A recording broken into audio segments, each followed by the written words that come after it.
बड़ी खबर आ रही है पीओके से, जहां भारतीय सेना ने पाकिस्तान के पीओके में, जो पाकिस्तान ने अधिकृत कश्मीर है, उसमें 3 आतंकवादियों की 3 लोकेशन ट्रेस किया है। जहां क्लस्टर चल रहा था यहां पर, और ये जो क्लस्टर था वो नाम आपको बता दे रहे हैं, वो क्लस्टर था लश्कर तैयबा एलिटी, जैसे मोहम्मद जेईएम और अदर बदर और हरकते उजमलादीन शिविर चला रहे थे, और इसके अंदर में आईएसआई के अंदर में ये सारा कुछ चल रहा था।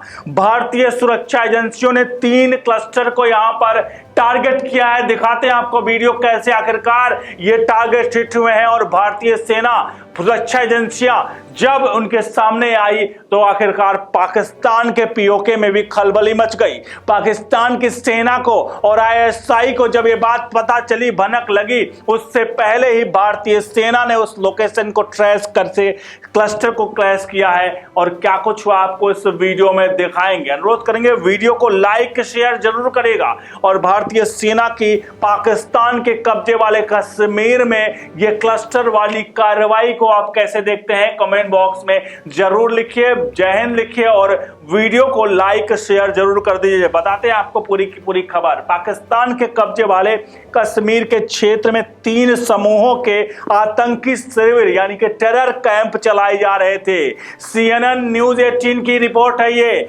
इसमें सूत्रों के हवाले से खबर बताई गई है कि पाकिस्तान की खुफिया एजेंसी जो है इंटर सर्विसेज इंटेलिजेंस यानी ISI ने इन्हें समर्थन हासिल किया था, और ये ISI के समर्थन पर किस तरह से ये तीनों क्लस्टर चल रहे थे, और भारतीय सेना ने इसे इंटरसेप्ट किया और तीनों क्लस्टर को कैसे टारगेट किया है, आगे आपको बताते हैं। असल में जो इस क्लस्टर की बात कर रही है, जो क्लस्टर है ये मनसेरा, मुजफ्फराबाद और कोटली में है। सूत्रों ने कहा है कि सभी क्लस्टर जो थे वो मतलब जो था वो लश्कर तैयबा जैसे मोहम्मद और अल बदर और हरकत उल मुजाहिदीन इस शिविर को चला रहे थे। मनसेरा समूह के बोई, बालाकोट, गढ़ी, हबीबुल्ला में यहाँ पर ये शिविर यहाँ पर हैं। आपको बता दें, अभी आपको दिखाएंगे आगे कैसे जो बालाकोट में एयर स्ट्राइक हुई थी, वो एयर स्ट्राइक, और आज ये जो टेरर कैंप जहां पर ये टारगेट किया गया, कहीं ना कहीं क्लस्टर्स को टारगेट किया गया, इसको पैच किया गया, आखिरकार कैसे वहीं मिले हैं आपको आगे वीडियो में दिखाएंगे। इस बीच मुजफ्फराबाद में क्लस्टर के चेलाबंदी, सवेर नाला और अब्दुल्ला बिन मसूद का और दुलाई में ये शिविर है। पाक की सेना की 3 पीओके ब्रिगेड कोटली क्लस्टर में सेंसा, कोटली, गुलपुर, फगोसा और दुग्गी कैंपों की गतिविधियों को मैनेज कर रही थी। आखिर ये कैंप काम कैसे कर रहे थे, वो बड़ा खुलासे वाली खबर है, क्योंकि जब सुरक्षा एजेंसियों ने इन तीनों क्लस्टरों को ट्रेस किया, उसके बाद इसके बारे में जानकारी हासिल हुई, तो मिशन कश्मीर, जी हाँ, मिशन कश्मीर को लेकर के यहां से पूरी साजिश रची जा रही थी। जो पाकिस्तान इस समय सीज फायर का जो उल्लंघन इस समय दोनों देशों के बीच में बंद है, सीज फायर को लेकर के एक समझौता है जहां दोनों देशों के बीच में कोई गोलियां नहीं चलेंगी, लेकिन वहीं पाकिस्तान कैसे इस क्लस्टर के जरिए कश्मीर में मिशन कश्मीर को अंजाम देने का भी एक खुलासा यहां पर सबसे बड़ा हुआ है। आपको बता दें, सबसे बड़ी बात ये कैसे काम करता है। सूत्रों का कहना है कि शिविर मुख्य रूप से फॉरवर्ड एरिया में लॉन्च पैड के लिए फीडर के रूप में काम करते थे। फॉरवर्ड एरिया गुरेज, केल, नीलम घाटी, तंगधार, उरी, चकोटी, गुलमर्ग, पुंछ, रजौरी, नौशेरा और सुंदरबनी सेक्टरों के नियंत्रण रेखा LOC के करीब 2 से 3 किलोमीटर तक नियंत्रण यहां पर करते थे। टॉप इंटेलिजेंस सूत्रों ने जो बताया है वो हैरान करने वाली खबर है। उन्होंने जो जानकारी दी है टॉप इंटेलिजेंस सूत्रों ने कहा है कि कैंप में पंजाब के भर्ती के लिए युवाओं को हथियार और आत्मघाती हमलों के लिए ट्रेनिंग दी जाती थी। ये बड़ी खबर है, ये जो कि पंजाब में भर्ती गए युवाओं हथियारों और आत्मघाती हमलों की ट्रेनिंग की दी जाती थी। सूत्रों ने यह भी बताया है कि सर्दियों में ठीक पहले ये चले जाते हैं यहाँ से, और श्रीनगर के ओवरग्राउंड वर्कर यानी OGW उनके पर्यवेक्षक के रूप में काम करते हैं, और जो ओवरग्राउंड वर्कर हैं वो ISI की तरफ से भेजे गए हथियार और ड्रोन ड्रोन के जरिए यहाँ पर उनको ड्रोन के जरिए हथियार इनको मिलते हैं। इन सबके बीच में सबसे बड़ी जो खबर है मिशन कश्मीर को लेकर के, CNN की ये बड़ी रिपोर्ट पे जो खुलासा हुआ उसमें कहा गया है कि इससे पहले ISI के एक रिटायर अधिकारी से बात की, उसमें बताया कि उनमें बिना नाम बताने की शर्त पे उन्होंने कहा कि अपना ब्लूप्रिंट का खुलासा उन्होंने किया।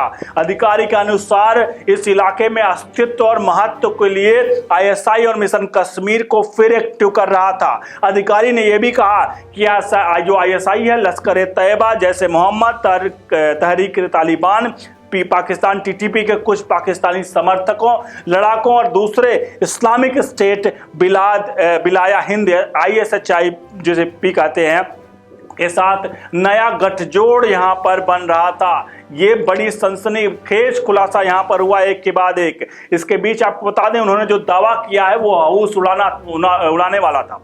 उन्होंने दावा किया है कि TTP का नेतृत्व, TTP मतलब समझते हैं आप, तहरीके तालिबान पाकिस्तान, ये किसकी पार्टी है? ये किसकी पार्टी है? तहरीके तालिबान।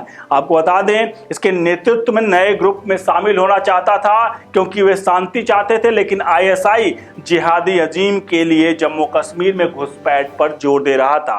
उन्होंने ये भी कहा कि ISHP को जम्मू कश्मीर और आतंकी गतिविधियों को चलाने के लिए टारगेट दिए गए हैं। चीन दो मोर्चों पर भारत को उलझाने के अफगानिस्तान और कश्मीर में कराना चाहता है। अधिकारी के अनुसार समूह को पाकिस्तान में स्थित जम्मू कश्मीर के पैतृक संपत्तियों से धन मिल रहा है। यानी कि सीधे तौर पर भारतीय सुरक्षा एजेंसियों के सामने जब ये POK की ये 3 क्लस्टर वाली बात जब खुलकर सामने आई और ये तीनों क्लस्टर बड़े बड़े आतंकवादी संगठन के रूप में कहां पर कहीं ना कहीं काम कर रहे थे, जिसके शह ISI पूरी तरह से उनको शह दे रहा था। लेकिन मिशन कश्मीर को लेकर के ये सारा कुछ तीनों के तीनों क्लस्टर्स काम कर रहे थे और मिशन कश्मीर में भारत में किस तरह से कश्मीर में अशांति फैलाना और यहाँ पर जो युवा हैं जो बाद में भटके नौजवान हो जाते हैं, आखिरकार खास समुदाय के लोग ही भटके नौजवान क्यों होते हैं, वो साफ तौर पर उन्हीं भटके नौजवानों को टारगेट करना इनका था।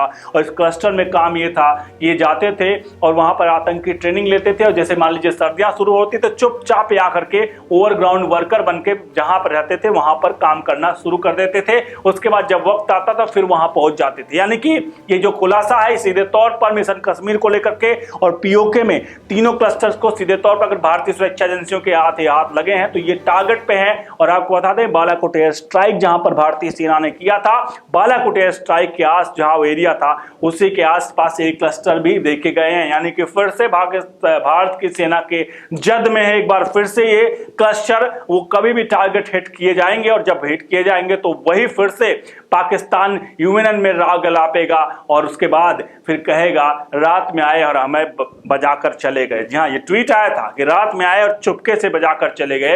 ये बात मीडिया में पाकिस्तान की उठी थी, लेकिन साहब रात हो या दिन हो बजाने के लिए भारतीय सेना हमेशा तैयार रहती है ऐसे आतंकवादियों को, और ऐसे आतंकवादियों का खात्मा भी भारतीय सेना बहुत बखूबी करती है। बहुत बहुत धन्यवाद।